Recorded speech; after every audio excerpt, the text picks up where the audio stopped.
சீமான் வேற ரெண்டு பக்கம் இட்டி பார்க்கறது எத்தனை தரடா மிச்சம் இருக்கு அப்படின்னு.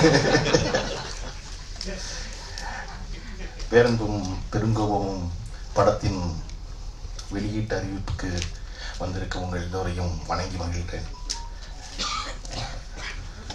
இந்த படம் வந்து தொடர்ச்சியாக இந்த படம் பற்றி எல்லோரும் வாழ்த்தி பேசினார்கள்.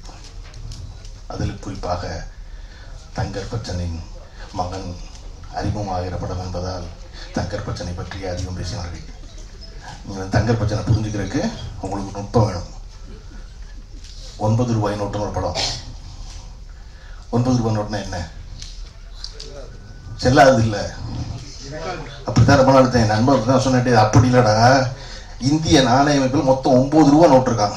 1 ரூபா, 2 ரூபா, 5 ரூபா, 10 ரூபா, 20 ரூபா, 50 ரூபா, 100 ரூபா, 500 ரூபா, 1000 ரூபா. அந்த படம் எடுத்தப்ப 9 ரூபா நோட்டு இருக்கு.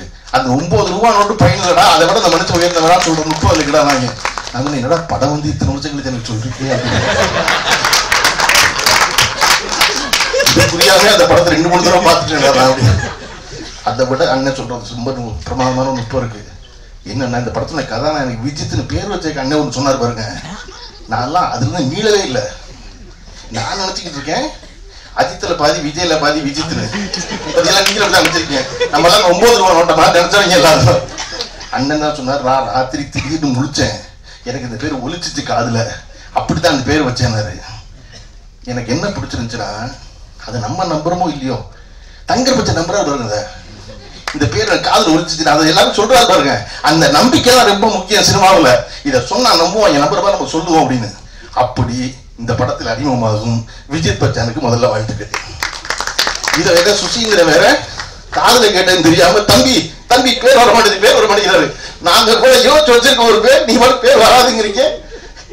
அதனால தேவயானி அவர்கள் மிக சிறப்பாக தன் வீட்டு பிள்ளையை வாழ்த்துவதைப் போல, தன் வீட்டு பிள்ளையை கண்டிப்பதைப் போல, தன் வீட்டு பிள்ளைக்கு வழிகாட்டுவதைப் போல மிக நேர்த்தியான ஒரு பேச்சு பேசிட்டாங்க.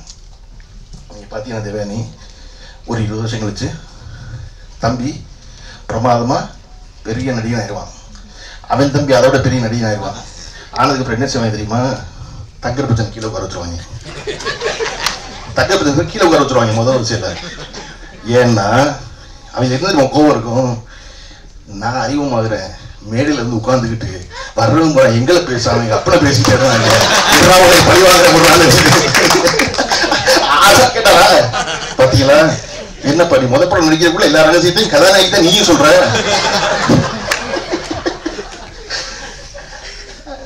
இந்த படத்தினுடைய இயக்குனர் சிவபிரகாஷ் அவர்கள் என் அலுவலகத்தில் நான் இருந்த நாட்களை விட அதிக நாட்கள் இருந்தவர். நான் போறனோ இல்லையா அலுவலகத்தில் இருப்பார்.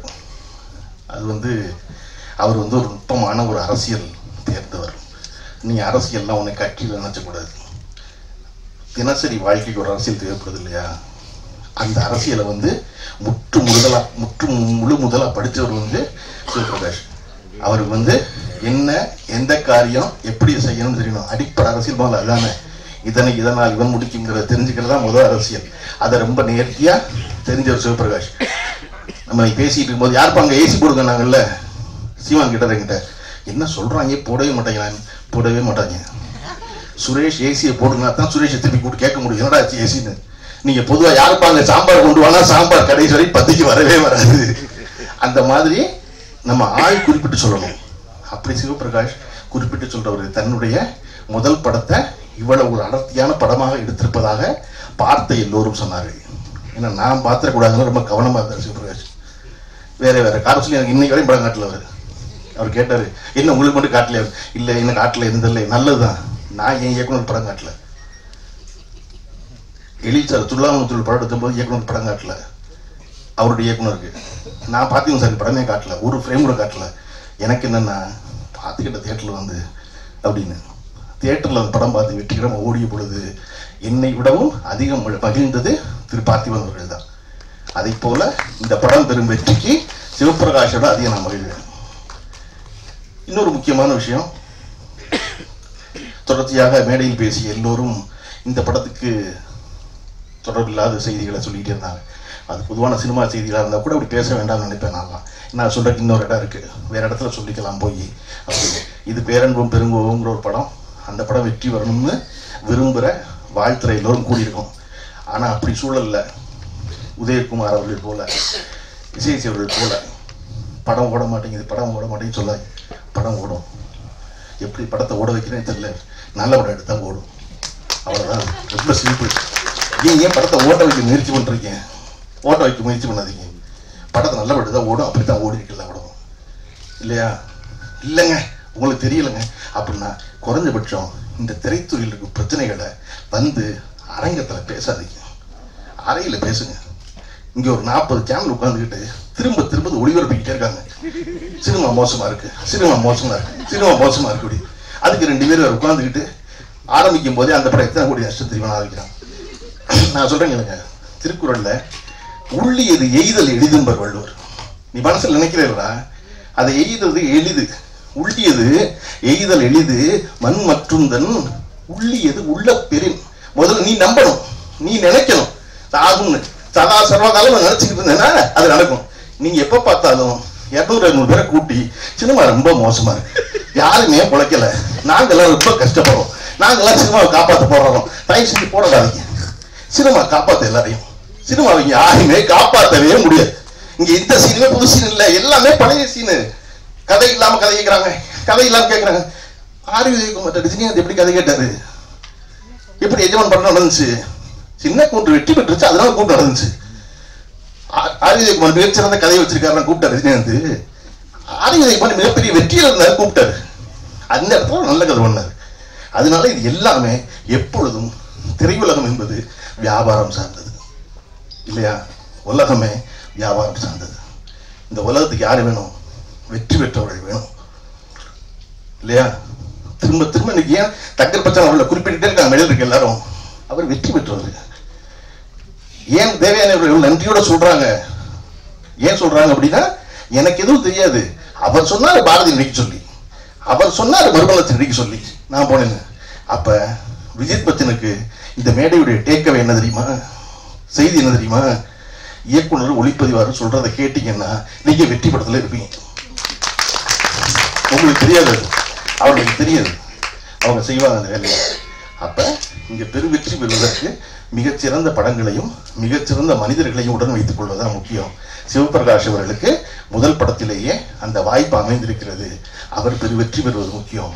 அதை விட ஒரு முக்கிய செய்தி, பொதுவாக இன்று சினிமாவில் என்ன செய்வது கேட்குறீங்க? சினிமாவில் பெரிய ஒரு விஷயம் நடந்துகிட்டே இருக்கு. என்ன அப்படின்னா, ஒரு படத்தினுடைய படப்பிடிப்பு முடிந்த பிறகு அந்த படத்தினுடைய உதவி இயக்குநர்கள் அந்த படத்தை விட்டு வெளியே அனுப்பப்படுறாங்க. படம் ரிலீஸ் ஆக போகும்போது அந்த படத்தினுடைய உதவி இயக்குநர்கள் யாருமே இருக்கிறதில்லை. என்னுடைய இயக்குனர் அவருடைய படத்துல எனக்கு பேர் போடும்போது உதவிய இயக்குனர்னு போட்டாரு பார்த்திபன். டைரக்டர் தான் இந்த படத்துல அசிஸ்டன்ட் வேலை செய்யறான், அவ்வளவுதான். உதவி இயக்குனர்னு பேர் போட்டாரு. அதை போல ஒரு படத்துல வேலை செய்யும் போது இன்றைக்கு இருக்கிற சூழல்ல படம் முடிஞ்ச உடனே படம் வெளியாகிறது இல்லை, தாமதமாகுது. அந்த நேரத்துல முதல்ல செலவை குறைக்கிறவங்க கண்டுபிடிச்சிருக்க வழி உதவி இயக்குனர் அனுப்பிச்சிருந்தது. சிவபிரகாஷ் இந்த ஒரு வாரம் இந்த படத்தினுடைய இந்த முன்வெளியிட்டு ஆரம்பிக்கும் போது சகல வேலையும் ஒரு தனி மனிதனாக பார்க்க வேண்டிய கட்டாயம் இருந்ததுக்கான காரணம், இந்த படத்துடைய பட்ஜெட்ல முதல்ல பண்ற ரெஸ்ட்ரிக்ஷன் என்ன அப்படின்னா அசிஸ்டன்ட் வீட்டுக்கு அனுப்பிச்சது. இது நீங்க எல்லா படத்திலும் நடக்குது. நான் உங்களுக்கு சொல்றேன் கேளுங்க, ஒரு படத்தை வெற்றி பெறும்னு அந்த இயக்குனரை விடவும் ஆழமாக நம்புறவன் அந்த படத்தில் உதவி இயக்குனர் எல்லா புகழையும் அடைவார். படம் வெற்றி பெற்றார், உதவி இயக்குனர் அடைவதில்லை. ஆனா அவன் என்ன நம்புறான் அப்படின்னா, இயக்குனர் வெற்றி பெறுவதன் மூலமாக நாமும் வெற்றி பெறுவோம் நம்புறாங்க. அவனை வச்சுக்கிறதுனால ஒன்றும் இந்த தமிழ் சினிமா நட்டப்பட்டுறாது. நீங்க கியூபு கட்டுற காசு 5000 கட்டுறாரு ஆந்திராவில், 12000 கட்டுறாருங்கெல்லாம் அப்புறம் அறைக்குள்ள பேசுவோம். அது இங்கே தீர்வு கிடையாது யார்ட்டையும், அது அறைக்குள்ள பேச வேண்டியது. ஆனா உதவி இயக்குனர்ல இப்படி நடத்துறாங்கிறது அரங்கத்தில் பேச வேண்டியது, அது ரொம்ப முக்கியம். அதை போல இந்த படம் மட்டுமல்லாது எல்லா படத்திலும் தொடர்ந்து மிகச்சிறந்த இயக்குனர்கள் வர வேண்டும். வருவதற்கு சினிமா எல்லா வாய்ப்பையும் எல்லா கதவையும் எப்பொழுதும் திறந்து வைத்திருக்கிறது. சிவபிரகாஷுக்கு திறந்து வைத்திருப்பதை போல இந்த படம் ஆரம்பித்தது ஒரு ப்ரொடியூசர், அதுக்கப்புறம் நடத்துறது ப்ரொடியூசர், அதுக்கப்புறம் நீ படத்தை வெளியிட்டு வந்திருக்கிறது 3வது ப்ரொடியூசர். ஏன்னா அந்த படம் தனக்குரியவர்களை தேர்ந்தெடுத்து வெளியே வந்து சேர்கிறது. இல்லையா?